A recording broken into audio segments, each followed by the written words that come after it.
Hi everyone, today we are going on a day trip from Cocklebiddy down to the coast at Twilight Cove, along the coast to Eyre and back north to the main highway.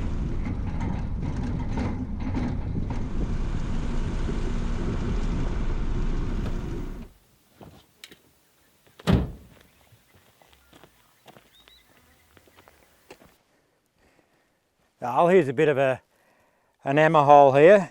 This is Goombambuno waterhole. It's got a little bit of water in it here. So there's a bit of water around, which is good. Anyway, we'll keep heading up the track.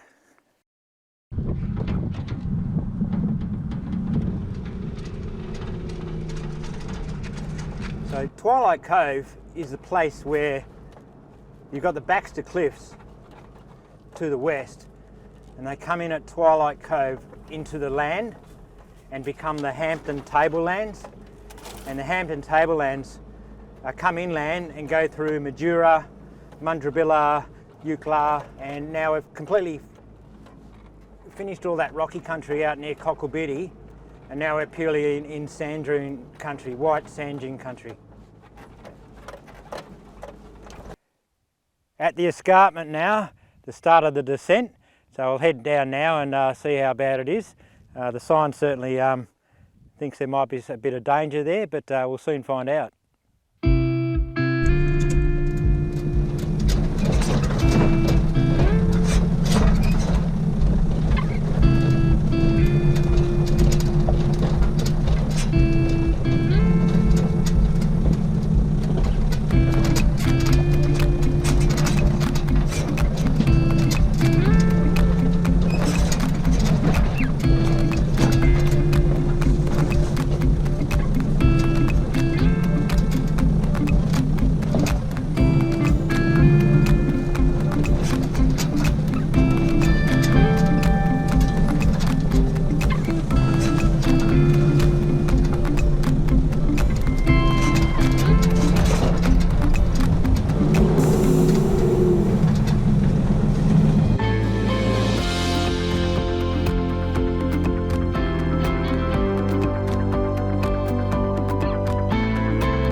Well, we made it to Twilight Cove. It's pretty specky, isn't it, you know? So this is the point here where the Baxter Cliffs come inland, become the Hampton Tablelands. They go inland all the way, as I said, to Majura, Mundrabilla, coming back closer to the coast at Eucla, and eventually touch the coast at Wilson Bluff, you know? So yeah, it's pretty specky. There's no one around here either.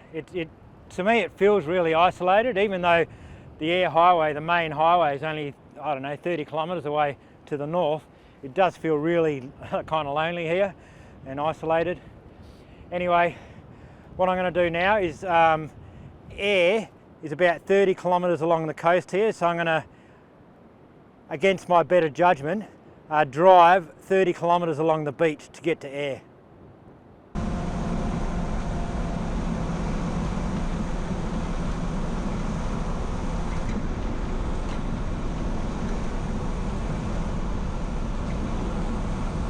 So we're about halfway now between Twilight Cove and Eyre, and come along the beach here, and yeah, just check this out, eh? Like, that's a bit of a disappointment for the owner of that vehicle. So I think it's been there for a while. That'll disappear eventually, after a few years, I reckon. But yeah, hopefully that won't happen to me.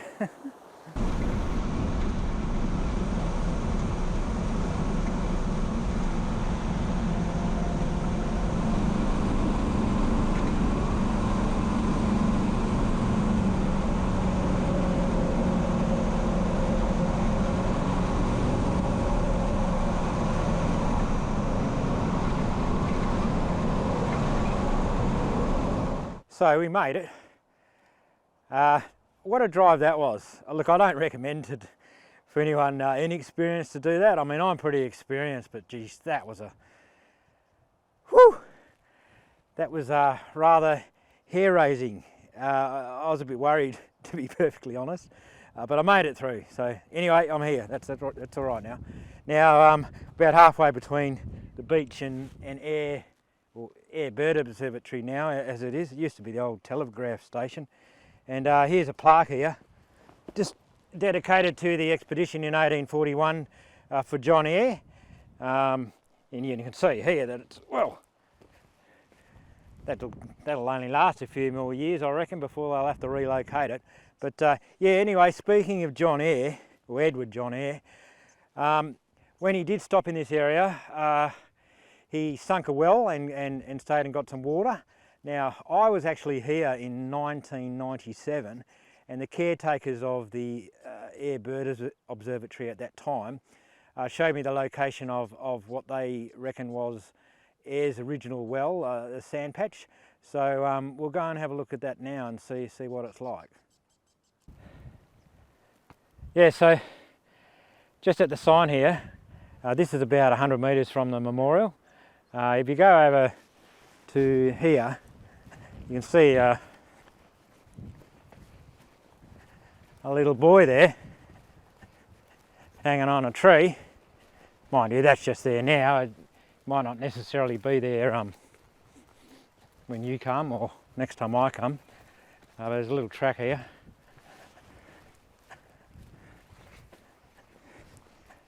And yeah, just down here is the well.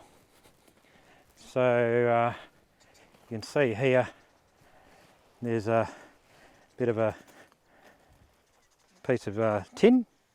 So underneath that, you can see the well. Now that well is filled in, and that's a bit of a shame because no one seems to be servicing it. But yeah, back in 1997 I took a video of this well, so let's just have a quick look at that. Well, this is the original soak that John Eyre used and his companions in 1841. They stayed here for 28 days, and this is where they got their water from.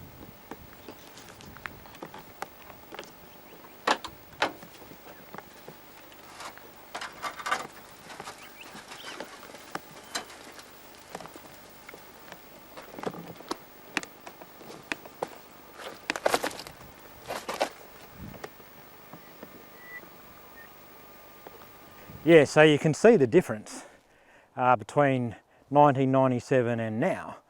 I mean, it's just, you know, it's completely different. You know, you could get water from it in 1997. Now it's just, you know, it's disappointingly filled in. But that's okay. Look, it's still there. You know, the location's accurate, and you know, if it never needs to be serviced one day, I suppose we can service it. But yeah, I just thought I'd show you that. That's where that is.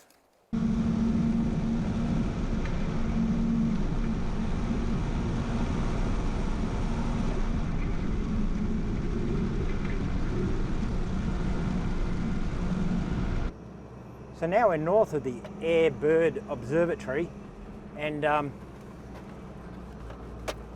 there's the caretakers there and 4 guests. Now they did tell me that that car that was in the ocean has been there since 2018, and it was a couple of backpackers that put her in there. So that's the story behind that. Yeah, so I should be hitting the escarpment again in a couple of kilometres. So once I get up that, it should be a pretty easy run north to the main highway.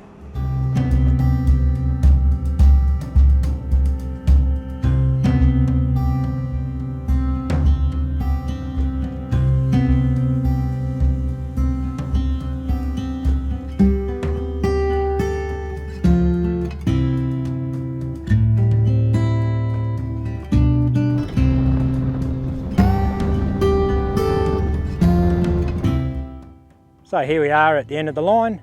The Eyre Highway is about 80 metres behind the camera.